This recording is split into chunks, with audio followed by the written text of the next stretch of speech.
Fun facts about Jewish Jeffrey Epstein. Number one, Epstein, in addition to his island, of course, had a palatial New York row house, which was endlessly visited by world leaders, including Ehud Barak, the former Prime Minister of Israel, and countless others.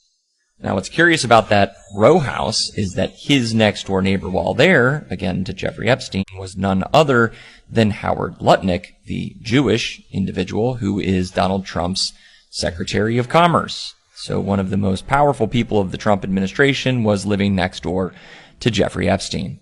Number two, Ghislaine Maxwell, the famed right-hand woman of Jeffrey Epstein, also Jewish, is of course photographed endlessly with people like Donald Trump, with Elon Musk, with Hillary and Bill Clinton. Ghislaine also, of course, was at the wedding of Chelsea Clinton. Very curious.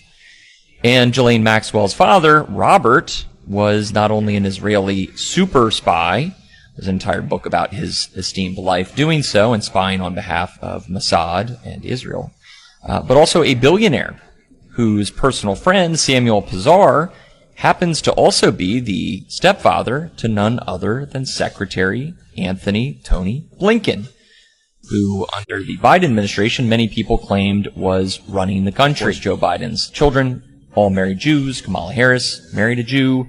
But the person running the country not only was Jewish, but also a longtime family friend of none other than Robert Maxwell, father of Ghislaine. Number three, Peter Thiel, who many individuals recognize as the groomer of J.D. Vance. Not only did he fund his rise to political prominence, but also employed him at multiple companies prior to doing so. Now, Peter Thiel, obviously the funding behind Palantir, with its Jewish CEO Alex Karp, which was recently given massive contracts from the government to build databases on all U.S. citizenry, which should give us pause.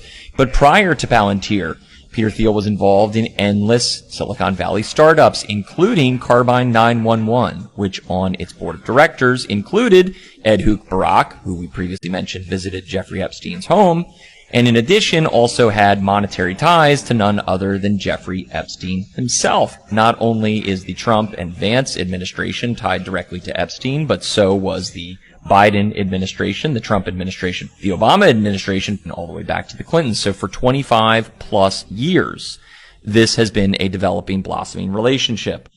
Now in the present, why aren't we seeing these files released? Why aren't we seeing these people investigated? Ash Patel, whose girlfriend, prior to meeting Cash at a formal function, who happens to be half his age, 1,000 times his beauty, happened to work for PragerU, whose senior-most leadership of all places prior to PragerU was working for Israeli 8200 Mossad, the literal intelligence agency of the Israeli government. Rather curious. Which brings us to number 5, which is the extended Blinken family. Because not only are the Blinkens directly connected to Robert Maxwell and family through Samuel Pizar, we have Tony Blinken's wife, Evan Riley, whose grandfather is none other than James Rowley, the individual who was the head of the Secret Service during the Kennedy assassination. So what do we have? We've got world leaders that at every angle are tied into what appears to be a blackmail, bribery, espionage, and in some cases a assassination brigade that are out and at every turn have subverted the U.S. politicians and the U.S. government for the exclusive benefit of the nation of Israel, which might be why the United States has been doling out endless dollars not only to Israel, but also to Jewish leaders the world over, including Zelensky over in Ukraine, as well as Keir Starmer in the U.K., both of those individuals Jewish, as well as the world leaders who are now in charge of El Salvador, Panama, Venezuela, Mexico, and countless other South and Central American nations, even those where Jews might not be more than one in every 50,000 citizens. So what do we have for Epstein? We have basically what looks like a Jewish intelligentsia that have been utilizing the Epstein Island as the latest rendition of the same blackmail, espionage, and bribery game that has been in effect all the way back to the assassination of JFK, which many mark as the turning point at which the United States was completely subverted by the nation of Israel and Jewish supremacy. Boy, I hate being right all the time. Bye.